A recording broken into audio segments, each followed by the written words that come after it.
We're fearlessly talking about the biggest stories that matter to you the most. Breaking news, John Calipari is finalizing a 5-year deal to become the Arkansas Razorbacks' next head coach, covering college sports like no one else.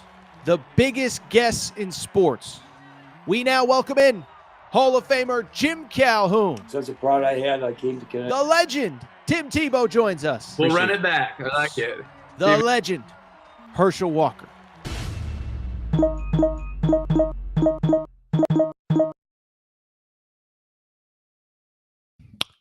Welcome in, everybody. Tuesday afternoon edition, Aaron Torres Sports Podcast. I'm your host, Aaron Torres. Hope everybody's doing well. Hope everybody's having a great day. I gotta say, we got ourselves a jam-packed show. I am so fired up. There is so much to discuss, and I can't wait to get into all of it. First of all, we're going to open Rick Pitino, St. John's. They are a game away from clinching their first Big East title since 1992. Their first outright title is 2 games away. We have people now calling Rick Pitino officially the GOAT of college basketball. Is he? We are going to discuss that. That is also our poll question in the chat. Feel free to chime in there. From there, we will talk a little bit about a couple other things. Our buddy Matt Painter, Purdue, kind of went after Indiana fans on Sunday night. Didn't love it. Think he's being a little bit hypocritical. We'll talk about that. We will also talk about Hubert Davis. Just came down. He is extended. He ain't going anywhere. I'm not surprised. I don't know if it's the best move, but we'll discuss that. And then a few very interesting recruiting updates. 5-star Nate Ament. He is the best player available in the class of 2025. Just cut his list. Is a new team surging in his recruitment. And then finally, Duke plays at Miami on Tuesday night. Before that, we found out that Duke assistant Jay Lucas appears ready to be the next Miami head coach. Is he bringing a pair of 5-stars, the Boozer twins, that are committed to Duke with him? So we got a lot to get into. Hop in the chat, share your thoughts. Again, the poll question is about Rick Pitino, the GOAT.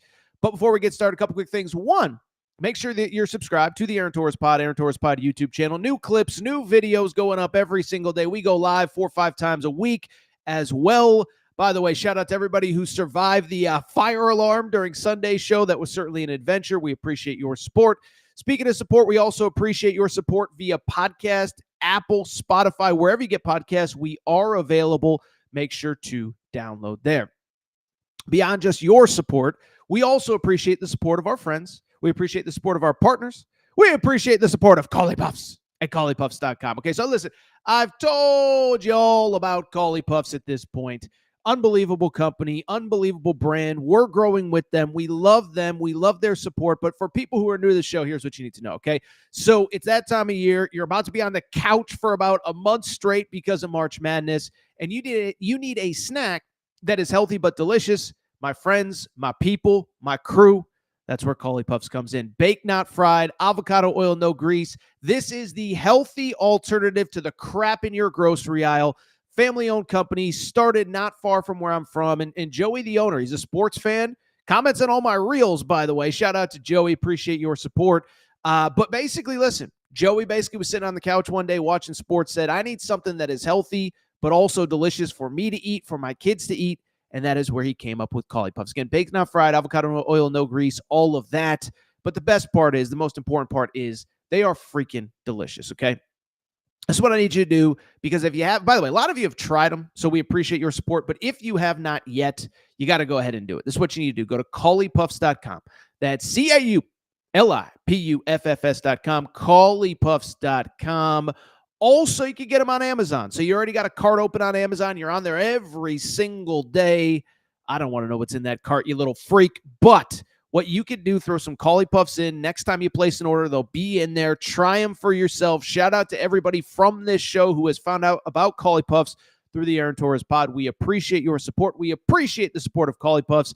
Collipuffs.com. Also, Amazon.com. Just throw them in your cart. Thank you to Collipuffs. With that said, it's a busy week in college hoops. Couple days left in February before we get to March. There is no more time to waste. So let's get to the topic of the day. Topic of the day, a couple games on Monday.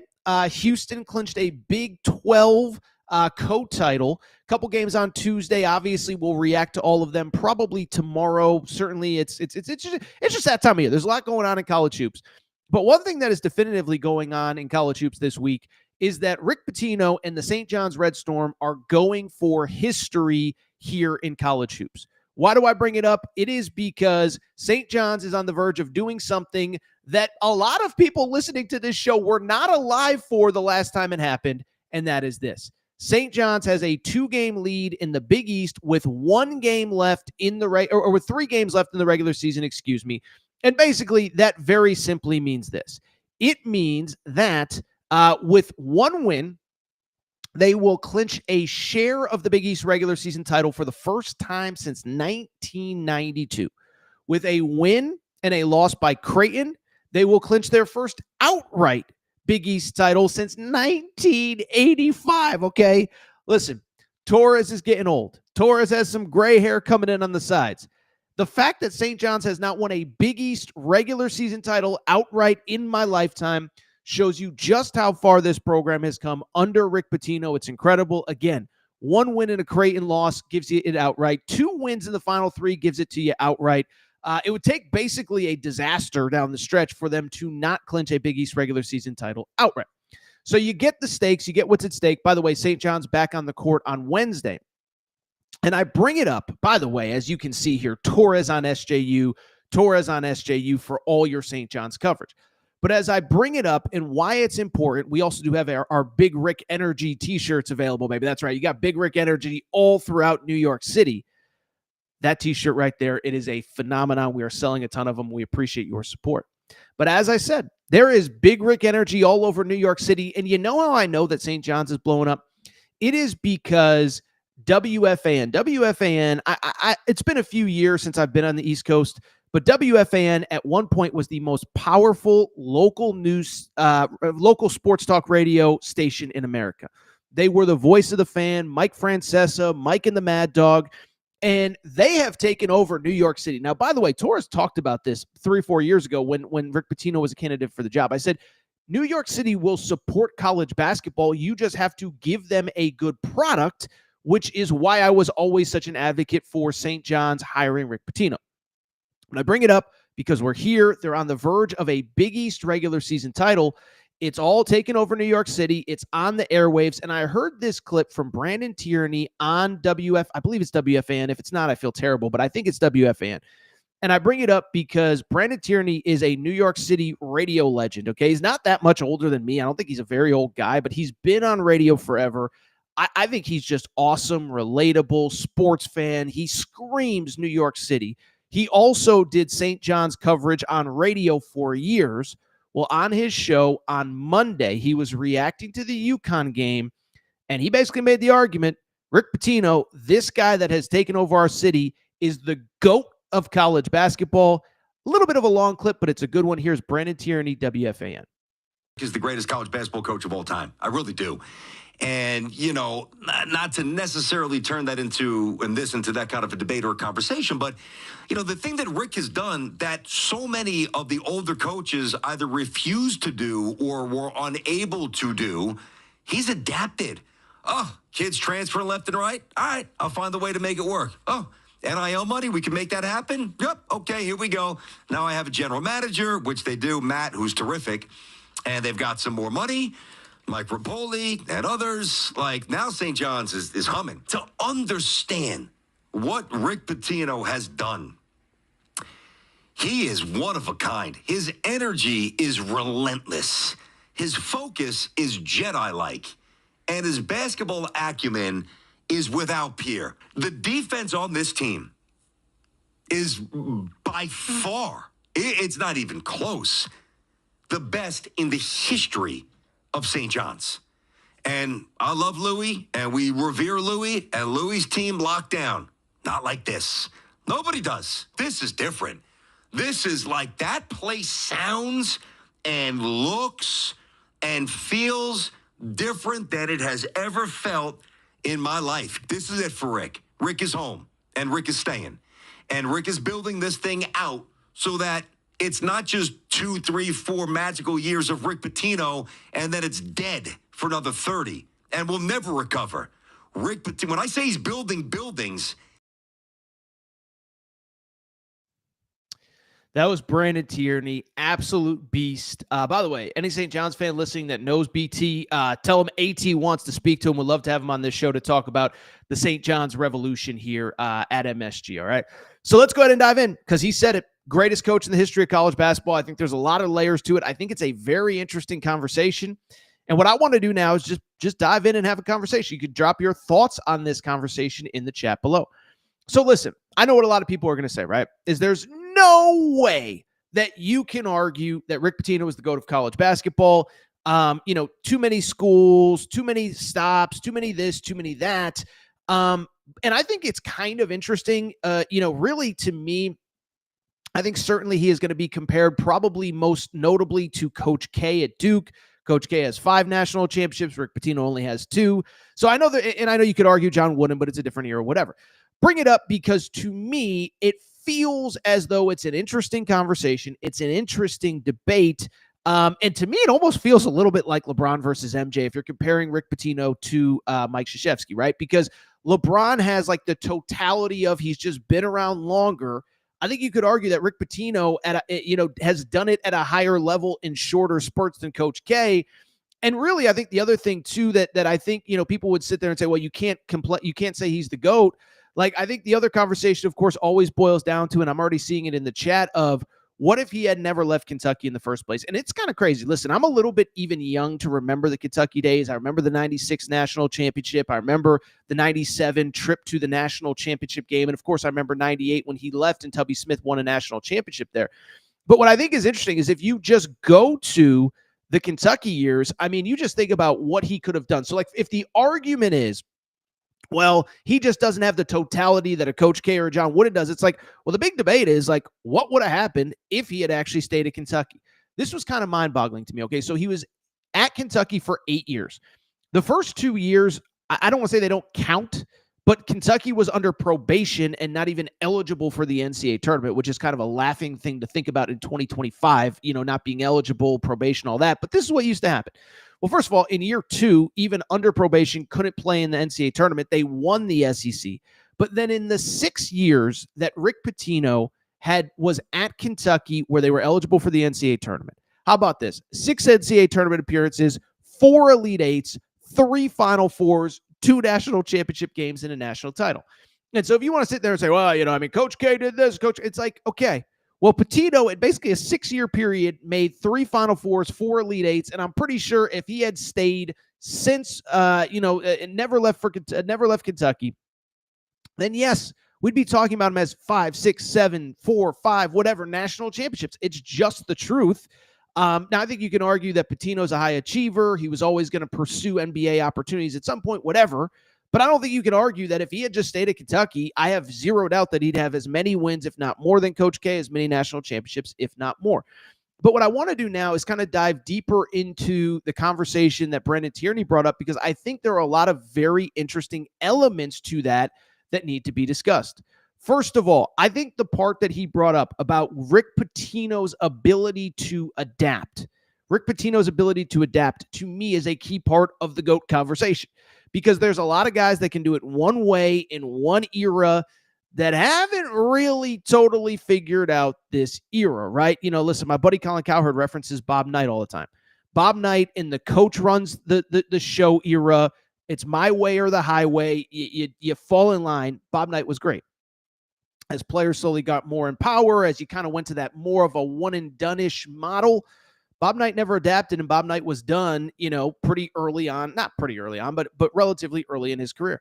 Well, you think about Rick Pitino. Rick Pitino started in that era. Ironically, Bob Knight's last national championship was in 87. You know who else was in the Final Four that year? Rick Pitino at Providence, okay? So Rick Pitino makes a Final Four in 87, does it with the 3-ball, then comes through the one and, kind of stays through the end of that era of, guys stayed 3 or 4 years. You only left if you were a superstar, wins a title at Kentucky, then comes through the one and done era, wins a title at Louisville. And now in this transfer portal era, he's just plugging along. He's just rolling. He's just getting guys in, getting guys out, but it's still working. And the one thing you could say, and I thought it was interesting because it was mentioned in that clip, there's not a lot of guys that have had success as this era has kind of turned college basketball on its head, right? We know Coach K retired. We know Roy Williams retired. We know Jay Wright retired because they just didn't want to deal with NIL. They didn't want to deal with an unlimited transfer portal. And then there's other guys that are really good that never figured it out and kind of have been forced out. Jim Boeheim comes to mind there. Pitino's still rolling. By the way, some of the guys that are still in the sport, we can very clearly see the sport's changing around them and they're struggling. Bill Self, all-time great, kind of struggling. Mark Few, all-time great, kind of struggling in this NIL portal era. So it's just the truth. Pitino is thriving.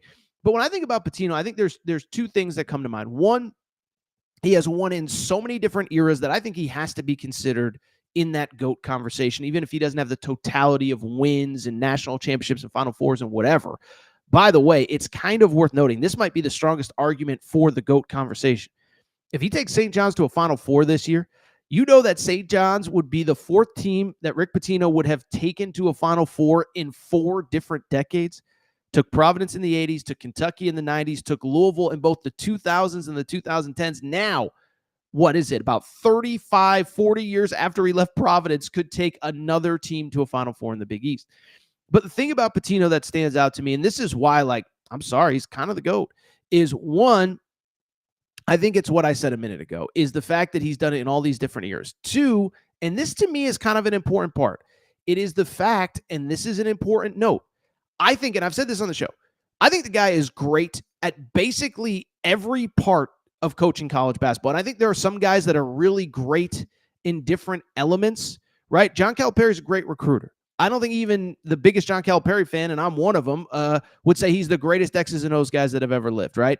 There's been great X's and O's guys that aren't great recruiters. You never hear about them because they get fired because they don't have good enough players. You have a guy like Bill Self who is great at player development. He's not great with one-and-done type players. He's a good recruiter. I wouldn't say he's an elite recruiter. Coach K was kind of known as a motivator. He wasn't great on a whiteboard. Rick Pitino's kind of great at everything, right? Wins at every place he goes, develops players, develops teams, gets the most out of you. You know he's a motivator because we talked about that video on Vice the other day. And so it's like, to me, he checks all of the boxes. The fact that he wins everywhere, to me, is absolutely part of the conversation. Again, if you could take Providence to a Final Four, then I think you could do just about anything in this sport. And that, to me, is really, again, why I think you can make the argument about the GOAT. How many guys, listen, whatever, there's a few. I don't want to say it's nobody, but, how many guys could go to a dead program? St. John's was dead, irrelevant, hadn't mattered in 30 years, literally hadn't won a Big East title in now, what is that, 33 years that they've won a Big East title? Hadn't won a Big East title in 33 years. And in year 2 is going to win this puppy. And that, to me, is the part I think he's great at every element of the job. But I think the important part to me, he's proven he can win anywhere. Went to Iona, immediately goes to the NCAA tournament, goes to Kentucky, probably the best Kentucky coach of probably since Rupp, probably the second best coach in the history of the program. I know Calipari's got more totality, whatever. Point I'm trying to make. Goes everywhere and wins. Develops players. And I think the important part, could win anywhere is a skill, right? Again, Coach K, with respect, was not good at Army. Goes to Duke. He's in the ACC. Okay. Dean Smith never had a coach anywhere else. Roy Williams only coached at Kansas and North Carolina. Rick Pitino has taken Providence to a Final Four, won a national title at Louisville, and now, of course, is doing incredible things at St. John's. So, listen, we could go on and on. I want to get to some of your comments in the chat, and I also, most importantly, want to talk about a lot of other things, but I will tell you this. I think he's in the short conversation. Again, I think the elements that it takes to be a great college basketball coach, I think he checks all the boxes. I see the chat. If it is based on national championships, Coach K gets the edge. By the way, my guy Calhoun, I think, is underrated in that conversation. But the fact that at 72, 73 years old in this NIL era, that Pitino continues to do it, remains amazing to me. So what we're going to do, we're going to take a quick break, come back. When we do, we're going to get to some of your questions, some of your comments, and then we'll get to a lot more college hoops. Busy day. We're going to talk about Matt Painter being a wild hypocrite. Hubert Davis is coming back to North Carolina. Nate Ament. Oh, he cut his list. Is there a new leader in the clubhouse for his services? We're going to take a quick break. Lot to discuss. Get some of your questions. Be right back.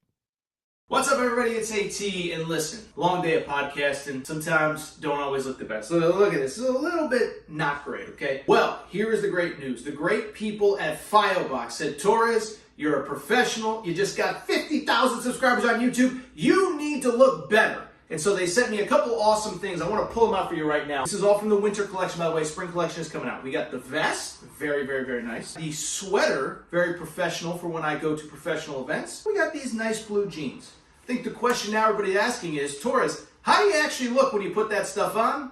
Let's find out. Well, what do you think? Sweater fits perfectly. Great for all occasions. When I go to games, when I go out to a dinner, warm weather, cool weather, it's perfect. Speaking of perfect, these jeans are phenomenal. Great for games, great for social events. Oh, by the way, a little bit stretchy if those New Year's resolutions aren't going on as planned. Really quickly, we got to try out. Let's try out the vest. It fits perfectly. Not a surprise. So here's the deal. If you want to look as good as Torres, this is what I need you to do. I need you to go to fioboc.com. That's F-I-O-B-O-C. Fioboc.com. And here's the best part. For listeners to the Aaron Torres pod, you get 20% off with code Torres20 at checkout. We've also put a referral link in all of our YouTube videos. Thank you to Fioboc. By the way, make sure you're following them on social media at F-I-O-B-O-C. Thank you to Fioboc. You want to look as good as Torres, check them out. Again, promo code Torres. All right, everybody. I'm back. Gonna be back. So want to go ahead, keep the conversation going. By the way, we got a lot of GOAT talk in the chat. I'm sorry. John Wooden, different era. He's the GOAT of that era. It's such a different sport. Anyway, we're going to get back to the GOAT conversation in just a minute. Drop your thoughts. Is Rick Pitino actually the GOAT in college hoops? Want to go ahead and get to a couple other stories, some recruiting, some non-recruiting. I want to start with this from Sunday, okay? So Sunday afternoon, Indiana hosts Purdue. Kind of an interesting game for a number of different reasons. Indiana, as we know, is going through a coaching search. By the way, Mike Woodson, for all the criticism, has actually had a ton of success against Purdue. Purdue, coming off that national championship game, was looking like a Big Ten contender coming into the last couple weeks. They had dropped 3 straight coming into that one. And then they lose to Indiana. Final score in that game at Bloomington, Indiana, 73-58. Not great for the Boilermakers. Now listen, if it was just about the Boilermakers losing or Indiana winning, I don't know that we'd be discussing this 2 days later. But it got interesting because after the game, Matt Painter was asked about his thoughts on the Indiana coaching search. Now, again, we're going to play a little bit of a long clip, but I want to be fair to Matt Painter. I want to play the full answer. Didn't love a lot of it. Some of it I understand. Some of it is fair. Some of it probably isn't. Producer Matt, play the sound. I think you got to look at some of the common denominators here more than anything. I think that's an important piece right here. Like, don't beat yourself. Like, let's support somebody. I got to try that out for once every now and then. When shit goes wrong, like whatever, you think Purdue fans are happy about what just happened? Like you like, see, a fan base isn't the people that tweet. A fan base is the people when you're bleeding, they support you. Like they jump in and off, they jump on and off things here way too much. Like, support your coach, man, support your players. Don't tweet negative things about them. Like, be supportive. Like, see how that works for you. But they build them up, like, and they overdo things. Like, quit overdoing shit. Just accurately, like, talk about what's actually happened. Like, don't, like, get, like, recruits and, like, that's Michael Jordan, Scottie Pippen. Then they come out here. Well, they're not Michael Jordan, Scottie Pippen. They're good college players. Like, and then they build it up, and then they go, well, what's wrong? Well, they're part of it. But it's not their total fan base. It's just that everyone has a bad percentage of their fan base now because of Twitter. And then we think that's their fan base. It's not our fan base. It's not their real fan base either. And so I think that's an important piece. But it's hard for young people to hear all that and then go out and collectively play like, hey, man, we're playing for you guys, but you dog us when we lose, and then we're the best when we win. Well, we're somewhere in between, right? So, like, I think they need to learn from some of those things and support Scott Dolson and support the new coach and support the staff, but also kind of be grounded with everything. And they'll be able to, I think they'll be able to have success. It's just a different world now. We have 18 teams, right? We're going to go into the name, image, and likeness, and some changes are going to be made here in April. So to be real, it'll be. So that was Matt Painter on the Indiana coaching search. Okay. And so a couple things. One, want to be fair to Painter. Think he brought up a lot of great points. First off, listen, I think the idea, excuse me, the idea of, hey, support your AD, support the next head coach. Don't jump on the guy the first time he runs a bad out of bounds play or whatever, the first time he misses on a recruit. Okay. That's pretty universal. I get it. I think that's, fair advice. It's fair this, it's fair that. And I do think the point of that, yeah, every fan base has weirdos on Twitter, has mean people on Twitter, has negative people on Twitter. Again, totally fair, not going to criticize him at all. Same time, though, do have a couple criticisms that I do think are at least worth discussing. First of all, if you actually break down the rant, it doesn't really make sense, right? Because he kind of gets, let me even backtrack, okay? First of all, I'll just say this. In general, I don't like anybody telling fans how they should act or how they should support their team. And I say it all the time on this show, okay? Listen, I think there's some obvious ground rules, baseline rules, right? Don't throw things on the court if you're at the game. Don't post the coach's home address. Don't go after kids. Don't go after wives. Don't go after grandma, grandpa, whatever. No death threats. I think okay. We get that those are things that fans should not do, but I never tell fans how to act, because every fan base is a little bit different. Every fan has a different opinion on how things should be run. And I do think that's part of being a fan. I think social media has given people more access, but I think it's part of the deal, and everybody just has to deal with it, right? We've talked about it on this show. Is a few weeks ago, Dan Hurley and UConn got booed at home when they were losing to DePaul at halftime. And people asked me, Torres, did the fans cross a line? I'm like, listen, I ain't speaking for UConn fans. There were fans that paid a lot of money that were frustrated with the effort and performance of that team. Dan Hurley actually addressed it after the game, said, look, fans want to boo. That's their right. We were not playing well. And so I'm not going to tell UConn fans that they shouldn't boo. I'm not going to tell Kentucky fans if they're mad with Mark Pope's rotation or whatever people are frustrated about in a moment in a game. I'm not going to tell UCLA fans how to act, Indiana fans how to act, Purdue fans how to act, okay? So that's one. Two, I'll also say this. I don't really understand what the argument is. If the argument is block out the noise, there are bad people on social media, so then just ignore the people on. What you're saying is ignore the people on social media. So you're saying Indiana has bad fans and you need to ignore them, but you're saying every fan base has them. So are we ignoring them or are we not ignoring them? To me, it's a little bit confusing. Well, what's the message here? I get that there are bad fans, but you're also saying ignore them, but only Indiana fan. I don't know. But here's the third part. This is the part that I want to talk about, because as everybody knows, and a lot of people probably actually don't know because we've added thousands upon thousands of new fans and followers to this show. If there's one fan base that sure is angry online, it is Purdue's. And all I will say is, Matt Painter, maybe you get your house in order. Maybe you get your fans in line. Maybe you get your fans to stop tweeting, because Purdue fans are wild, okay? And listen, I don't really care. I'm a big boy. I can handle all of it. But there ain't nothing that Indiana fans said about their team, about their coach, about their this, about their that Purdue fans haven't told Torres, okay? So for people who are new to this show, I was probably, certainly I think actually, the first person that really kind of went in on the Zach Edey foul stuff last year, a little bit out of control. And I'm not going to bring up all the old tweets and stuff, but it was after the Alabama game in December, and I kind of said it, and college basketball wasn't in the mainstream yet. And all I said was I'm sorry, there's no player in college basketball or basketball history for that matter that's good enough to draw 20 or 30, maybe not 30, but 15 to 20 fouls on one end and commit 0 or 1 on the other end. That player does not exist. We're either calling the game physical on both ends or we're calling the game not physical on both ends, but there's no way that any player should be shooting 18, 20, 25, 30 plus free throws, which did happen last year, and the other team is shooting 8, 10, 12. And for people to say, well, big players, you can't guard them. Look at Shaq. Shaq was a 52, 53% career free throw shooter. It was strategically smart to foul Shaq. Zach Edey was a 73, 74% three-point shooter. So the point I'm trying to make, I was a little critical early.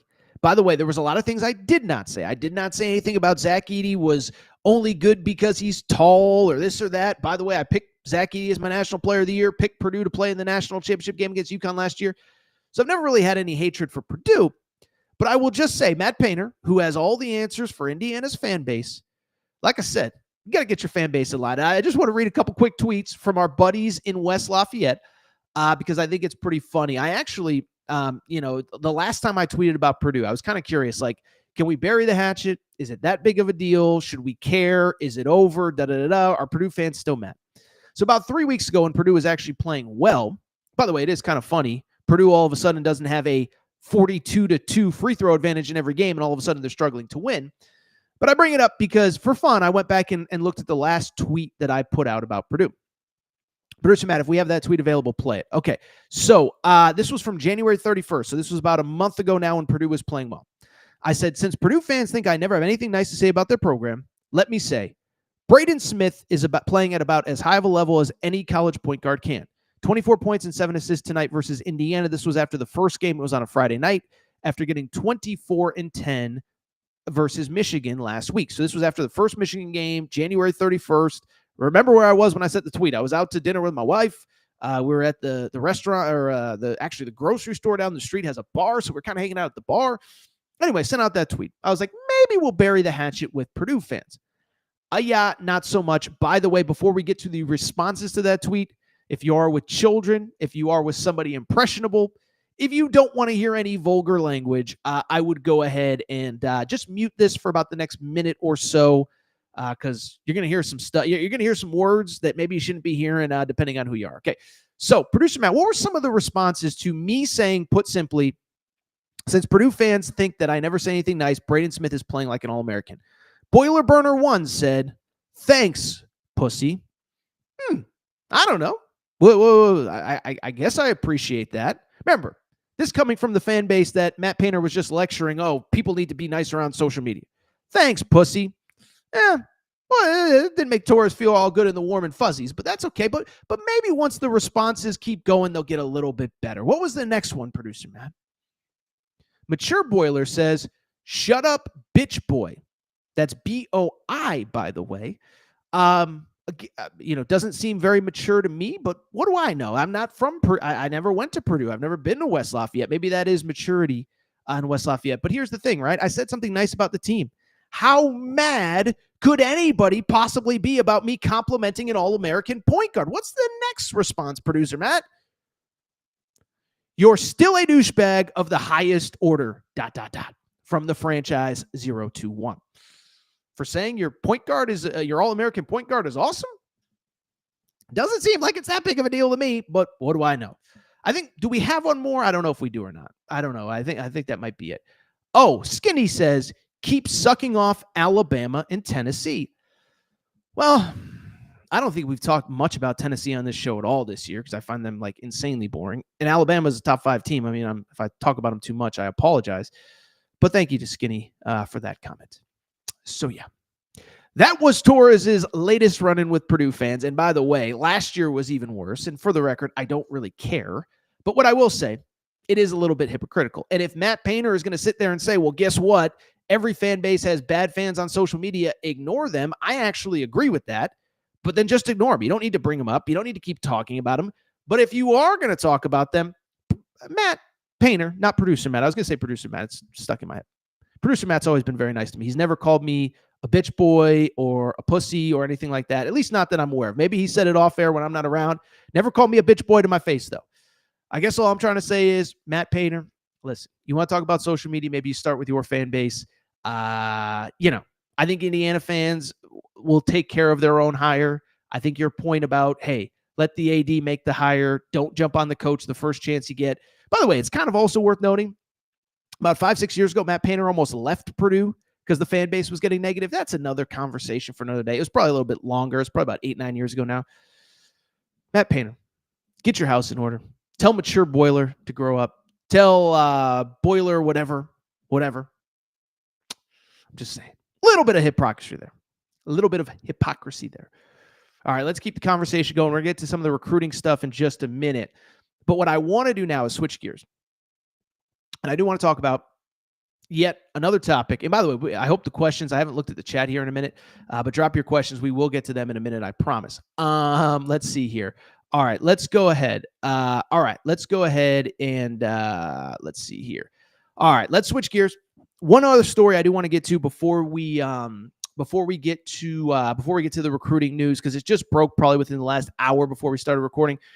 It is the North Carolina Tar Heels. Okay, so it's kind of interesting. North Carolina, we haven't talked about. Let me backtrack. We did a lot on North Carolina probably about 3-4 weeks ago. North Carolina was really, really, really struggling. They were not playing well. I think there was a big push at one point that, like, hey, Hubert Davis, are we having this conversation? If you remember after the first Duke game, they were sitting at 13-10 overall, 6-5 in the conference. They then beat Pitt by 1, then lost to Clemson to fall to 14-11 overall. And so it's kind of been quiet at North Carolina, but there was some serious questions about Hubert Davis. Well, they've won 4 straight, to their credit. That includes a win on Monday night against Florida State.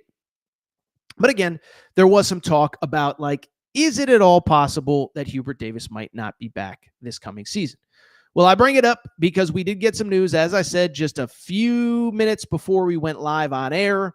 And it sure does seem like Hubert Davis ain't going anywhere. And that is because, again, about an hour before we went on air, how about this? One of the local newspapers, I don't know if they put in a Freedom of Information Act or what, but basically said men's head coach Hubert Davis, men's basketball coach Hubert Davis, agreed to a contract extension with North Carolina over the summer.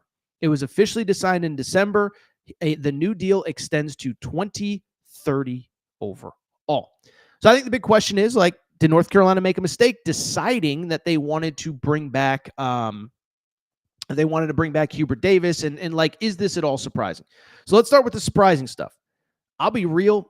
I don't think it's really that surprising to me, okay?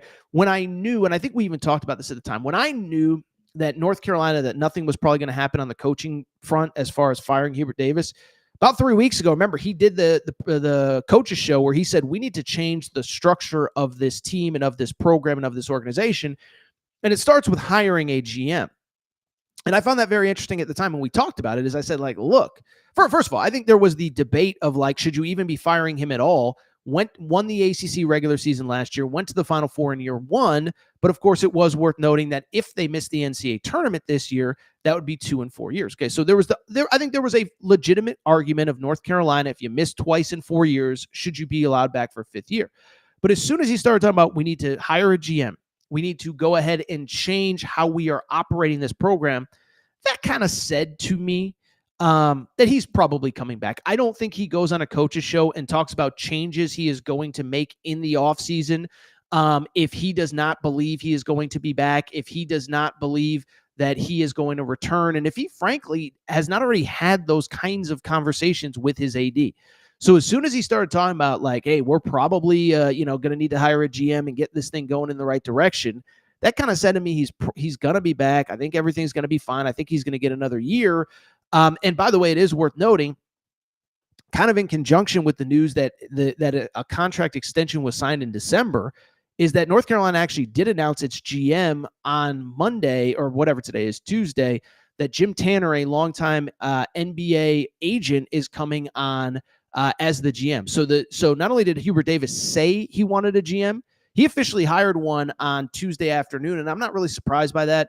I will tell you, behind the scenes, people are trying to figure out the portal, who's going to be in, who's going to be out. This is not a hire that you make the day the season ends. This is a hire you make now, so all the ducks are in a row. So in a month from now, when the portal opens, you know who you're targeting, who you want, who you don't, who you this, who you that. And so to me, not really surprising, but I think the big question is it the right decision? This might be unpopular with North Carolina fans. I actually think it is the right decision, and I don't want to call it a no-brainer, but I don't think I have much argument that this was the move that should be made. I'll tell you why. It's a couple things. One, the resume is not terrible, okay? We've seen colossal disasters as head coaches. Kenny Payne at Louisville, Matt Doherty at North Carolina, Billy Gillispie at Kentucky. This has not been that, okay?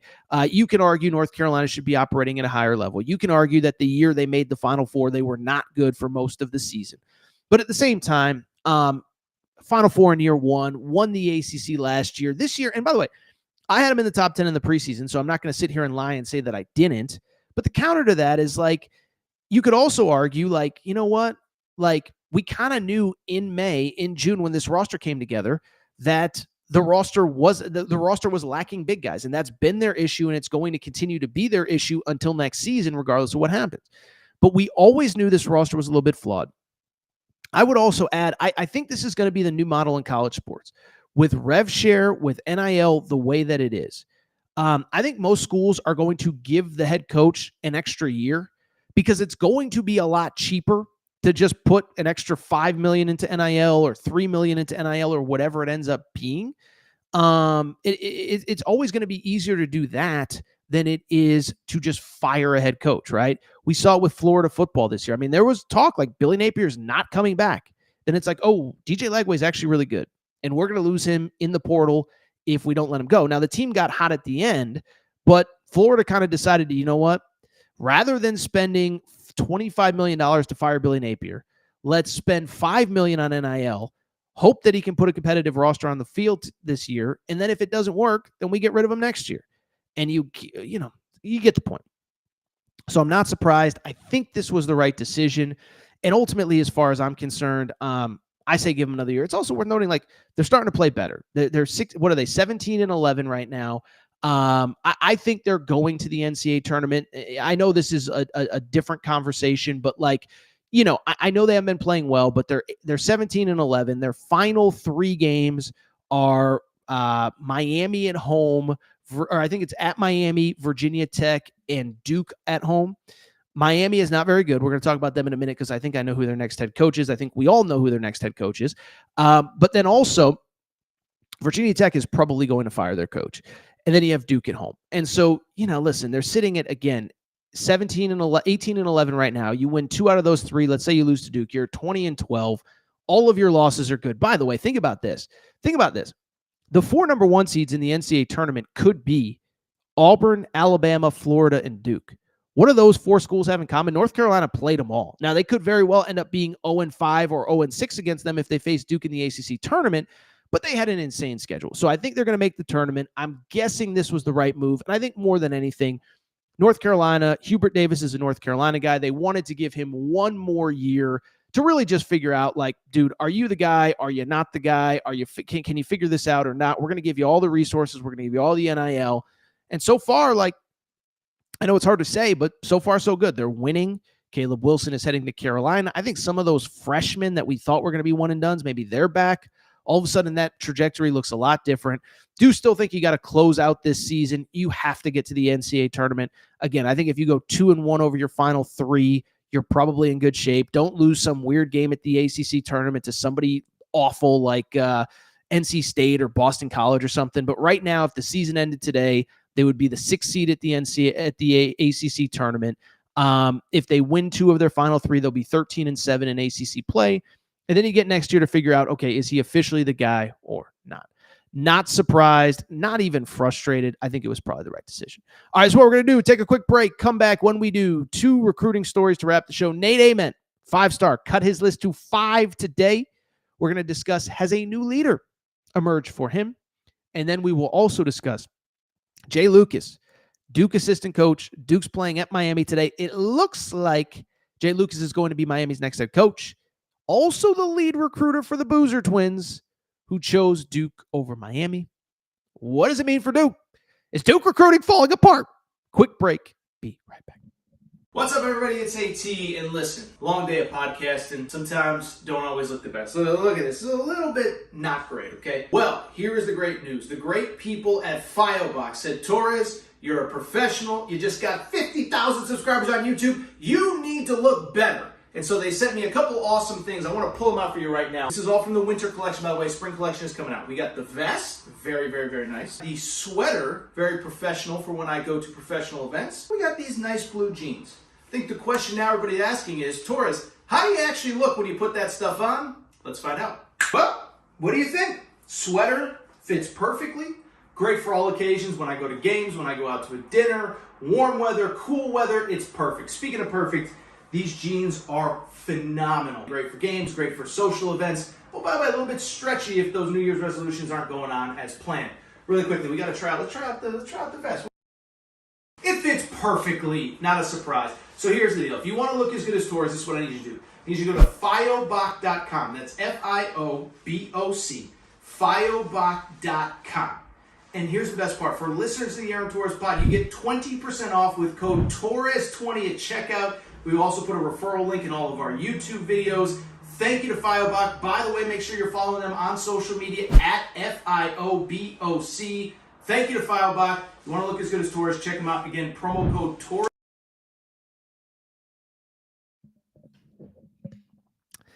All right, everybody. I'm back. Good to be back. Final segment of the show. So good to be back. We got two very interesting recruiting stories developing. By the way, there's some people that have been in the chat for about an hour, don't care about Carolina, don't care about Matt Painter, don't care about Torres' history with Purdue, that we're just been waiting for this topic. So let's go ahead and dive in. First topic I do want to discuss. Guy that we've discussed quite a little bit here on the Aaron Torres Pod and Aaron Torres Pod YouTube channel over the last couple weeks. I'm talking about 5-star forward Nate Ament. Okay, so Nate Ament, 5-star forward. We'll get into his game, all that good stuff in a minute. But I bring it up because he has certainly had an interesting recruitment. Took 1 million visits in the fall. Seemed like a Louisville versus Duke kind of battle. Then in the last couple of weeks, there's been some interesting developments, most notably took a visit to Tennessee a few weeks ago, then took a visit to Duke for the first Carolina game, and then, oh, by the way, took a visit to Kentucky for their win over Tennessee, which I believe was actually 2 weeks ago today. So coming out of that recruiting visit, it felt like there was some momentum for Kentucky. By the way, John Calipari's been down a few times to visit him. Well, we got a little bit of an update on Tuesday, which I want to go ahead and dive in. Really two interesting updates, and those two updates are this. Nate Ament, 5-star forward from Virginia, top uncommitted player in the class of 2025, both cut his list to 5 and set his announcement date. That list is as follows. Producer Matt, you can throw up the Joe Tipton tweet. Nate Ament is down to Arkansas, Duke, Kentucky, and Louisville. No, Arkansas, Duke, Kentucky, Louisville, and Tennessee. Sorry. Shout out to the Purdue fan who said all I do is you know what to Tennessee. So I guess that's not true because I just missed him on the final list. But cut his list down to 5, Arkansas, Duke, Kentucky, Louisville, Tennessee. And then also worth noting, he did say that he will commit at the McDonald's All-American game April 1st. So by the way, Torres was dead right on that. I said he's not committing till April. I've said that since September. Is not committing till April, but it'll be one of those 5 schools you can see on the screen. Arkansas, Duke, Kentucky, Louisville, Tennessee. So let's go ahead and dive into this recruitment. And I think a couple very new, interesting twists that have developed over the last couple days. So first of all, let's start with just, we've talked about it a million times, who he is. 6'9" forward from the state of Virginia, an incredibly skilled player. Can do it all, really. Can handle the ball, can beat you off the dribble, can finish at the rim, can shoot threes, can get others involved. I know we use kind of the word like new age forward all the time on shows like this and anytime we talk recruiting, but that's exactly who he is. He's 6'9", can handle the ball, can do a little bit of everything. This is certainly not your typical old school back to the basket player, and it shows why he's not only a 5-star, but we've discussed this as well. There are NBA people that think in this incredible class of 2025 that Nate Ament might end up being the best player out of everybody. Better than AJ DeBonsa, better than Darren Peterson, who's headed to Kansas, better than Cam Boozer, who we'll talk about in a minute. And so, there are people that are like, he's going to be a top 5 pick. It's just a matter of where he comes out and does he end up being the best player in the class. With the recruitment, what's been interesting, it was a very busy fall, and we've talked about it a million times, but this was a kid that, a little bit of a slower recruiting process, got a Duke offer early, but really it wasn't until last summer when everybody else came in. Kentucky came in with the new staff with Mark Pope. North Carolina came in. UConn gave him an offer. Louisville gave him an offer with Pat Kelsey. And so in the fall, he took 1 million visits. I mean, he visited Notre Dame. He visited, I believe, Texas at one point. Visited Duke, visited this, visited that. But what's been interesting with this list now down to 5 is that there have been 2 really interesting developments in probably about the past 10 days or so. The first one, it is that Kentucky really has made their push. Now, part of it was Kentucky misses out on Caleb Wilson. He was their priority at the 4 spot. Nate Ament's the best player available, but they really made their push. And to their credit, they got him on campus. And as soon as they got him on campus, Mark Pope is a great recruiter. He's a great salesman. I was at BYU last week. That's all they said. He's like, you put Mark Pope in a room with anybody, people are going to come away loving the guy. Like, it's just the truth. I mean, even the BYU people that lost him to Kentucky were like, he's the best. Put him in a room with anybody, he's going to sell you. I think the quote was, he could sell ice in a desert, and that's not an insult. That's not a bad thing. It's just he is a great recruiter. And so Nate Ament was on campus 2 weeks ago. Then the buzz immediately becomes, is he headed to Kentucky? And what did I say at the time? I said, listen, I think Kentucky is in that top tier. I think they are in the conversation. I thought this was a Duke and Louisville recruitment for a while, but I said, I think Kentucky probably has pushed itself into that top tier. The other thing that I would say, because I've been doing this for my entire life, I've been covering recruiting and basketball and football and this and that, is that the one thing I will say, there is always going to be a bump for every school immediately following a official visit, right? Has there ever been in the history of recruiting an official visit that went bad? Has there ever been a visit in recruiting where the kid said, you know what, they were on my list, but it kind of sucked. I didn't have fun. No, every recruiting visit is positioned to put your best foot forward. So that was the first update that is worth noting. I think the second one that is as interesting to me, John Calipari. He's making that push. That Big Pig invasion has been going from Fayetteville to Virginia to see him play. And John Calipari has been in over the last couple weeks several times to see Nate Ament in person. Now, Nate Ament has not visited Fayetteville yet. That is worth noting. But Calipari went down there about 2 or 3 weeks ago. He went down there. I thought this was very interesting. He went down there last week with 2 assistant coaches, Chin Coleman and Kenny Payne, his right hand and other right-hand man in recruiting. Those are his 2. That's the Don walking in with his 2 right-hand men. And it's like, I'm just here to tell you, I've been doing this a long time. If John Calipari thought he had zero chance at Nate Ament, not only would he not be visiting him, not only would he not be recruiting him, he brought his 2 lead assistants with him, his 2 best recruiters with him. And so I just bring it up because that means something. Okay, that's like when you try to put your best foot forward anywhere in life. Is your girlfriend or your wife's parents are coming over for the first time. You pull out the fine china, you pull out the nice suit, you put a little gel in your hair. That's Calipari bringing his 2 lead assistants. And I think the other thing that's obvious is that Arkansas is going to take a backseat to no one in NIL. And so if this does come down to an NIL thing, and I'm not saying that it will, but if it does, guess what? John Calipari is going to be in position to be in position. By the way, I see in the chat, some people are saying that he may even take a visit this coming weekend. I mean, I think if that happens, that changes everything. By the way, it wouldn't be this weekend, right? Because they play at South Carolina, I believe. But if there's a visit before April 1st, that to me is where it gets very interesting. And so we will see what happens. I think there are a few things here to wrap this segment. We'll close on Jay Lucas and we'll close on the Boozer twins. But I think what's worth noting in this is a few different things. One is that the April 1st commitment to me is interesting. Another month is that I think a lot can change in a month. One, can take that visit to Fayetteville, can take that visit to another place, can take that last visit to this school or that school. I know he's been to Duke multiple times. I know he's been to Kentucky. I know he's been to Louisville, whatever.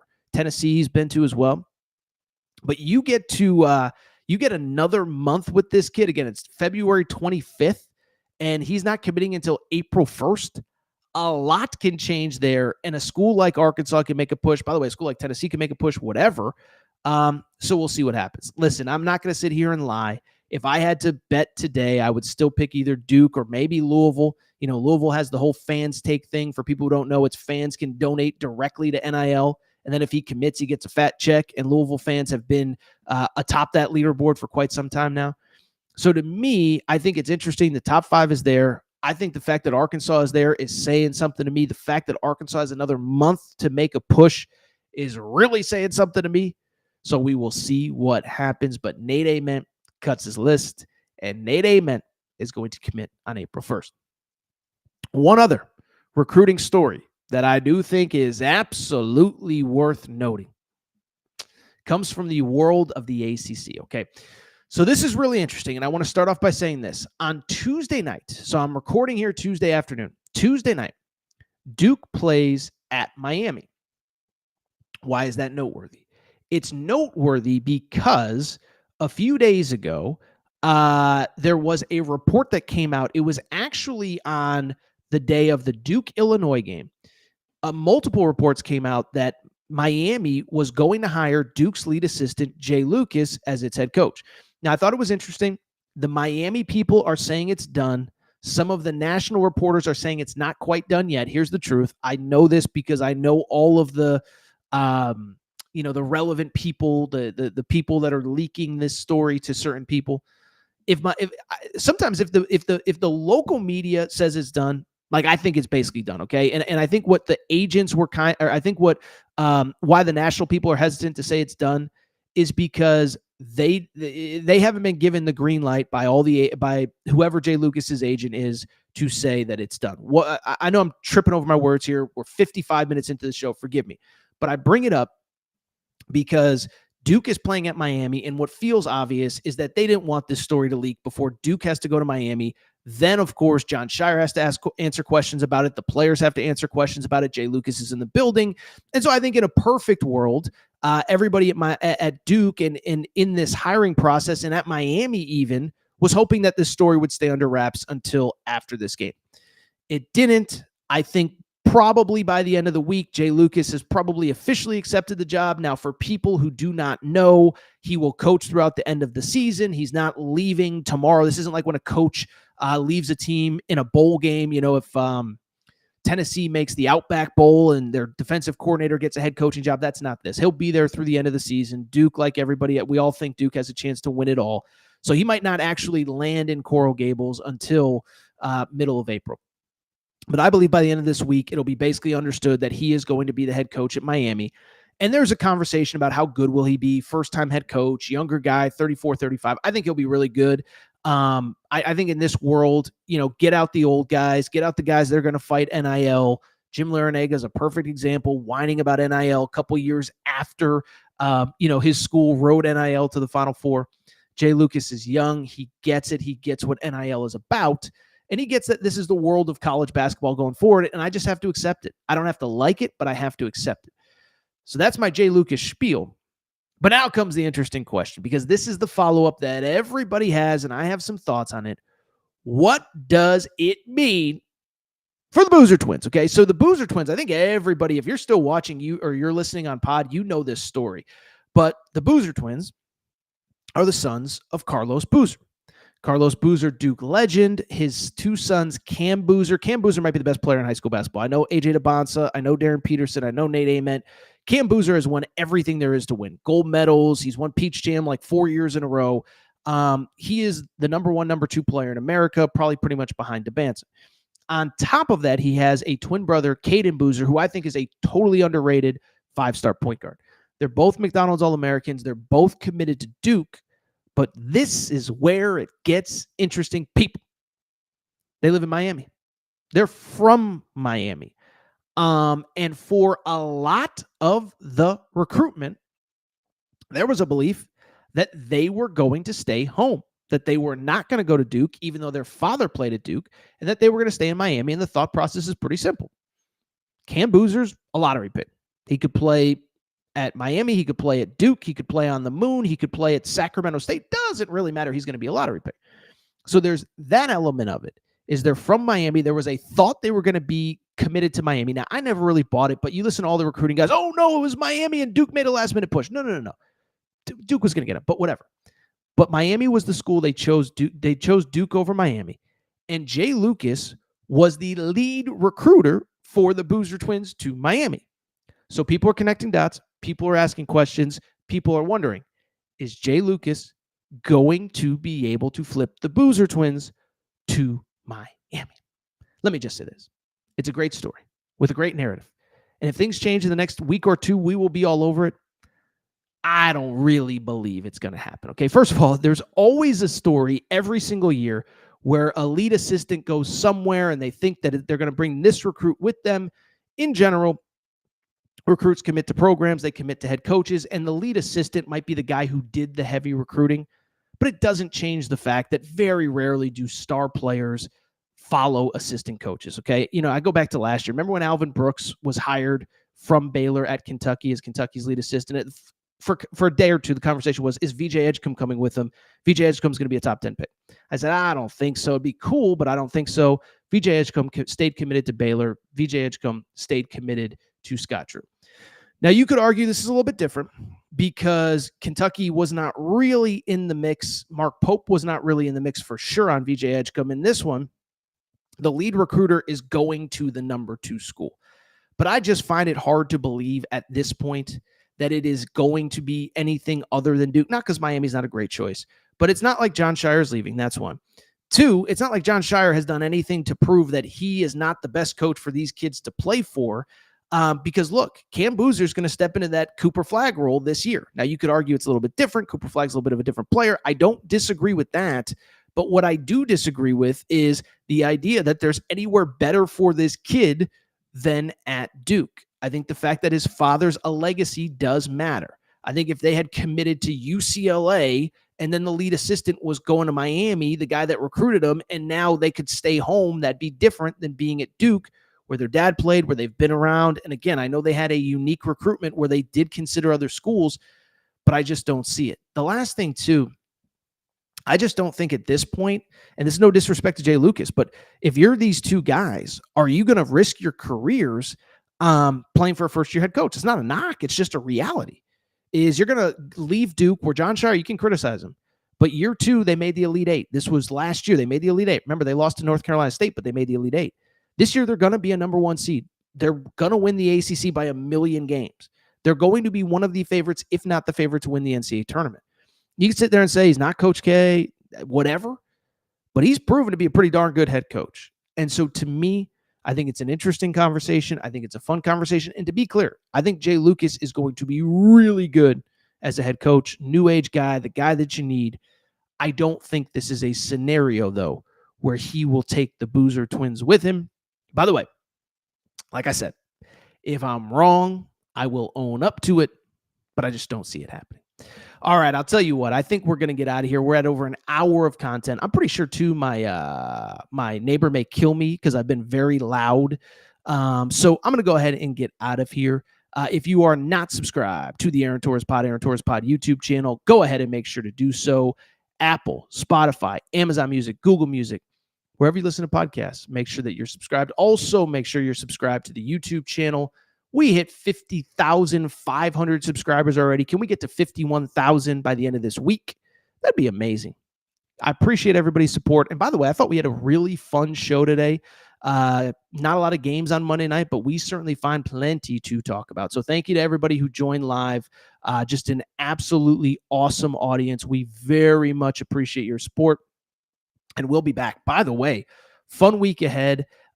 We have a very special guest coming up. When I tell you one of the best coaches in college basketball is joining us later this week, I don't know exactly when. I promise you, one of the best coaches in college basketball is joining this show. I cannot wait to get him on. But for now, we are going to get out of here.